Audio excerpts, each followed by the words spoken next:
everyone and welcome back. So this week we've seen that horrible storm on Friday, Storm Eowyn. So we came down on the Thursday. I'll show you what we did and everything. But we're now on Saturday, 25th of January, day after, and I think really in the time that we've had all our allotments, this is the most damage that we've actually had. Even the home polytunnel, that was getting blown all over, but that's stood up well, that's okay.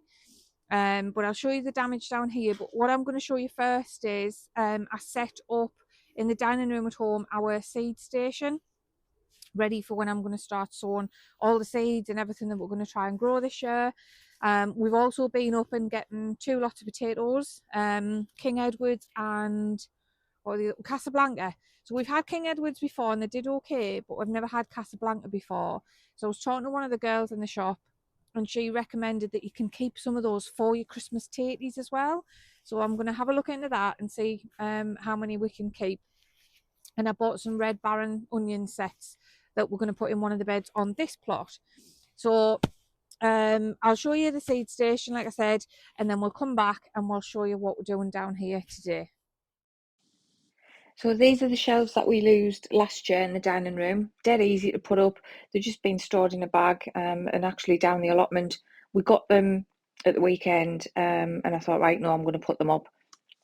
I needed to sort out the kitchen foil, so got some new cardboard, and then I'm just securing that on with sellotape.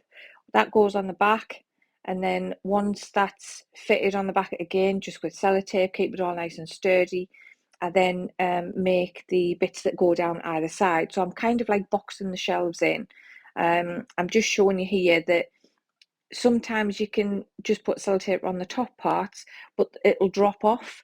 Depends on how hot or cool your house is. Sellotape sometimes isn't really very good, but I just put some extra bits of sellotape down the sides. And then here, this is the sides bit. I was just measuring them up to make sure that they fit okay. I do then cover them with kitchen foil and then put them down each side before I put the shelves back in the corner. Again, it's just dead simple to do. You don't have to go out and spend a lot of money on like the sheets of stuff that you can put down the back of your radiator. I don't know the real name for them, but this is just a simpler way of getting extra light in for your seedlings once you start sowing your seeds. Obviously, I know seeds don't necessarily need as much light until they start coming through, but this is just how I prepare for that time when it comes.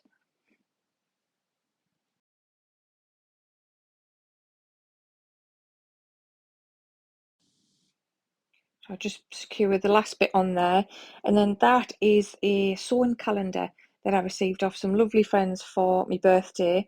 So thank you for that. I'll have that to hand all the time. And then once the shelves are being done, I then start setting up the lights. Now the link to these lights are in the description of every video. These are great. I got them last year. They've got different timers on. I think it's a 3, 6 and a 12-hour timer. And they also have like different dim settings, so you can have them at the brightest or you can have them at the lowest. So if you wanted to have these types of lights on 24/7, literally just leave them on full time, but then you would have to go and dim them a little bit so the plant obviously gets used to like daytime and nighttime, or you can just have them turned off like I do on a nighttime. But they're really, really good. I do fancy getting another set. The strip lights that I've got on the bottom there, they don't stick very well, but they do the job. Again, that'll just be for the I don't know what I might put on there. I might just put like the start of tomatoes or something. Because there's a lot of light coming that dining room window just to the right hand side. But I secure the lights on, and then I just put some tie wraps around the wires to keep them all nice and neat. And then there's a plug just behind them, and then that's hidden out the way. But they're all done. Looks absolutely fab. I love it set up. I've got the 2 heat mats on the bottom as well. I just put a couple of trays on there to give you an idea. And then the heated propagator, that's the Super 7 from Garland. That will be set away shortly as well.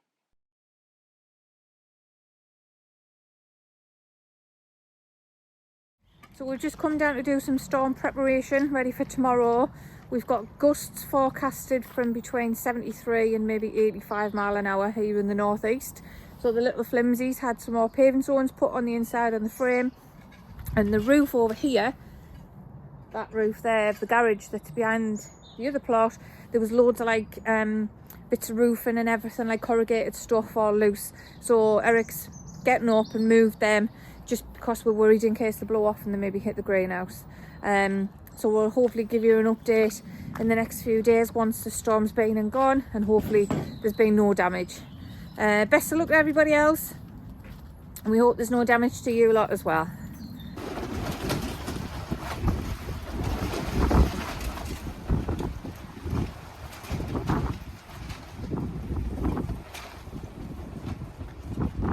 So the day after Storm Eowyn, and yeah, we've got damage here. It looks as if someone's actually put that there, so maybe it has blown about. The frames stayed in place because of what we did with the paving stones. Yeah, so the flimsy on this plot is gone. It's all up against the fence. Now it's this side that we need to see what's going on, because the guy who's got the pony next door, looks like his fence is down. So we'll have a look now and see. So that little flimsy thing there, that was there. We've got a couple of tubs here and there. Tub with all the pipes has come over. That's minimal damage really. Greenhouse. Yeah, everything looking fab on that side. No glass missing on there. Nothing. Oh, well, that's good. Where was that? Just up against the compost bin. Oh. It's not off our side, is it? Well, that hasn't moved. Yeah, that's alright then. Well, at least this fence is okay on this side. Nothing obviously come off that shed on the top. So yeah, everything looks alright on here. So the carrot topping thing, that's come off. It didn't last time, but obviously this wind was stronger. But then yeah, this frame, it's all been snapped. Yeah. All snapped on that one. And then let's have a look.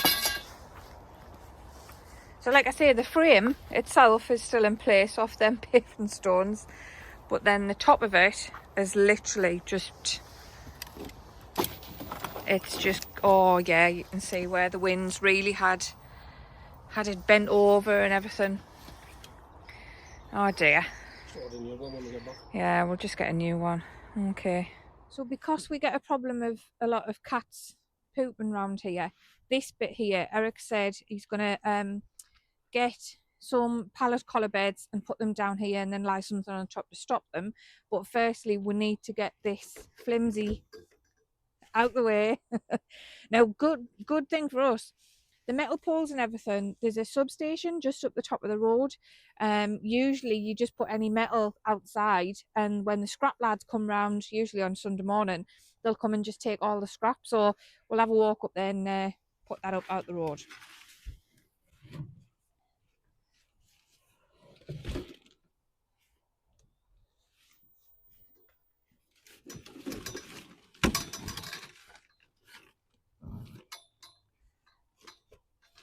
It's all still stuck. I should have brought some scissors to pull it up out the way, because it's got a piece of wood stuck to the bottom of it.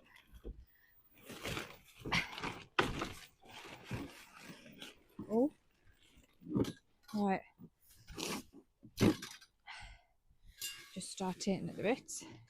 The only thing is, these little clip things are good for this, but because it's like a jigsaw and the plastic bracket bits have snapped, like these bits here, these have actually snapped in places because it's been, I'd have loved to have come down and seen what it was like. but I don't want to stand and work it out which bit goes where and what we can salvage. I'd rather just get rid and just buy a new one. But it might be worth actually like keeping some of it. Oh, I don't know, I might just get rid. Easier, isn't it? Yeah, I definitely need some scissors to... Oh, that's the roof bit there. Wow. That's really, yeah, bent that. I know they're called flimsies for a reason, aren't they?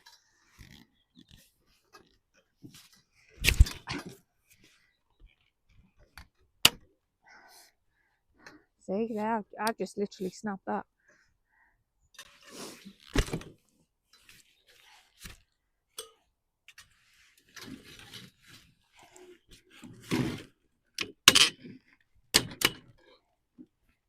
Definitely not worth saving now. Well, that's what I've just said. So I'm just explaining to Eric that it didn't... Well, I don't think there's any point in saving any of it, because then it's just going to be like left lying around. But some of the joint bits might be worth keeping for the likes that if we do then make a bed over the top of something. Make a mini one and put that over the top, because we've got stuff off the other polytunnel as well. Yeah.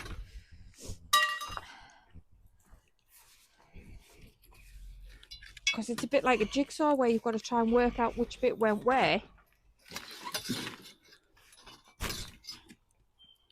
But then look at that, that's completely... Well, the ones like that you just throw away. Yeah. Or I'll hacksaw the end off.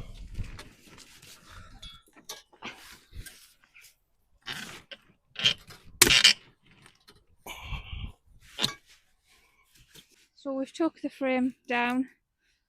Still finding bits about.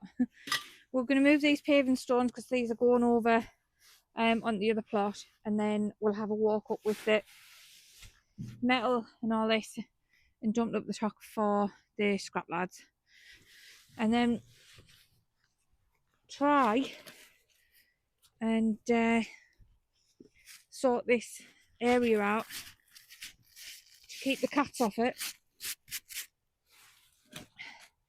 because it's good soil. We can probably go in here.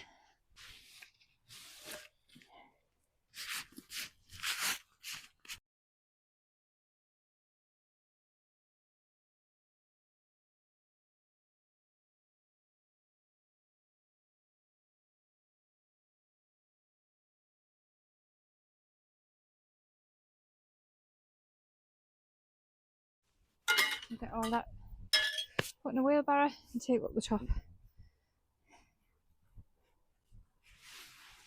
Oh, that's not good. Where's that off? That's a guttering bracket. I have to make sure it's alright on the shed.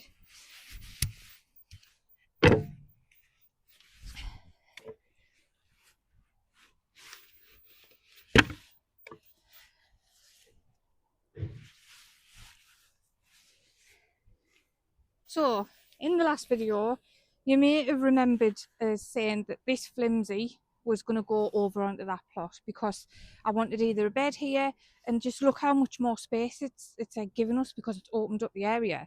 So these water butts were put in place when we first got this plot and we were trying to go with the IBC there. The water that was in there, we didn't want to waste it, because rainwater is like gold, isn't it? It's, you treasure it. So we filled these up. However, I now want to get rid of them, but I really don't know what to do, because I want this area clearing, because I've got a project coming up soon where there's a little bench going to be made. Me and Eric are going to make a bench, but there's going to be a little bit more to it, and I want it along here. But there's areas along here for us to grow things on. We can put peas up, we can do flowers, we can do a lot of stuff. So it's having a look at what's best. But we need all this out the way, and obviously clearing down the side. So I'm going to tidy up a little bit more around here. There's a bag, box rather, full of rubbish stuff. That'll need to get bagged up, and then I'm just going to take it home and put it in the waste bin. there's roots and all sorts and bits of brick and brack and whatever else you want to find. My other concern is that those giant alliums, if you can remember, I put one on either side of this bed because there was a little bit at the back of the flimsy. They haven't come up yet. Yes, I know it's probably early, but all the other I want to say tubers, but they're not tubers. What are they called? Flowers. Bulbs. The other bulbs. All the other bulbs have come up and these haven't. So I might have to just, I mean, the ground's still frozen. It's like a piece of biscuit. I need to have a look and see if I can find them. Oh, I think I've actually found it. Oh, no, I haven't. No, it's nothing. Because if I can dig them up and save them, then I will. If not, I'll just see if I can buy some more. But yeah, lots of jobs to do. Possibly one job that we didn't want to do today because of the flimsy, but can it be helped, can it, with the storm and that? So let's get cracking. So this area behind us, I'm just going to tidy it up. Eric's going to bring over the raised beds to put in that spot, and then I'll show you what it's like when we're finished. So it's starting to look tidier already. So what I did was put these two raised beds, because they're not the same size as a regular raised bed. These are built up from other raised beds when we did the long ones on the other plot. So these are like the longer sides.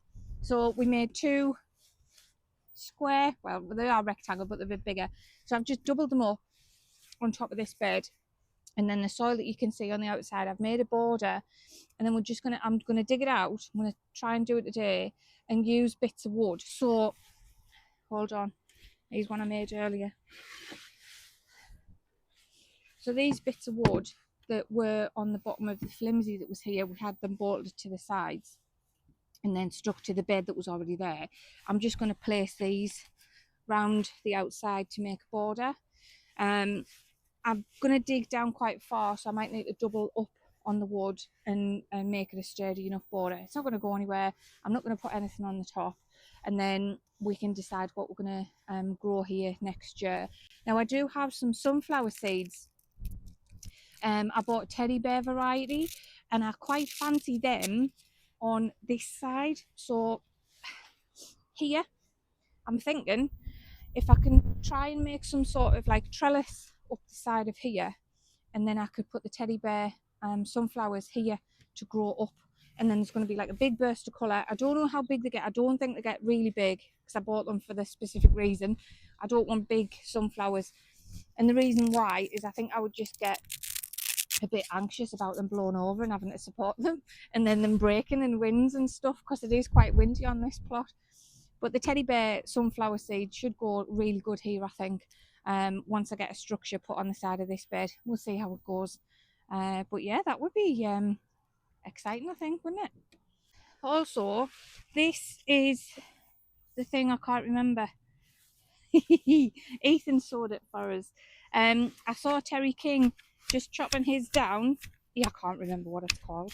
And then covering it with some cardboard and then putting a fresh layer of compost on the top. So I can't remember what it's called. I'll come back here, but I think it's about the time now to chop it down. Manure, green manure. Is it a green manure bed? Oh, it smells lovely. Freshly cut grass. Obviously, because it's grass and I'm cutting it.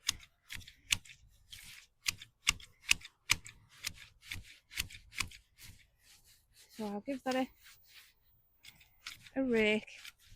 I have got some cardboard that will fit this bed. And then that should die down and put the nutrients into the soil for whatever we decide to grow in this bed.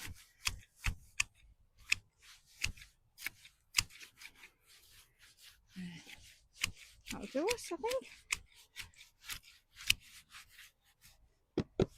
So it's been about half an hour since I said I was going to tidy up this new area.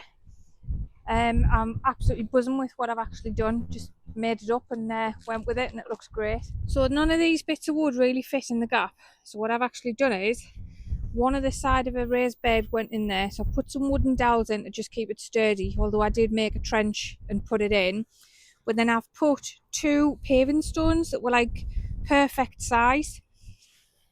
Again, dug them down about 3-4 inches, and then they're quite sturdy in there. So really now what we all just need to do is top the soil up. So the unscrupulously dumped soil that we've got in the shed, we're going to put in there.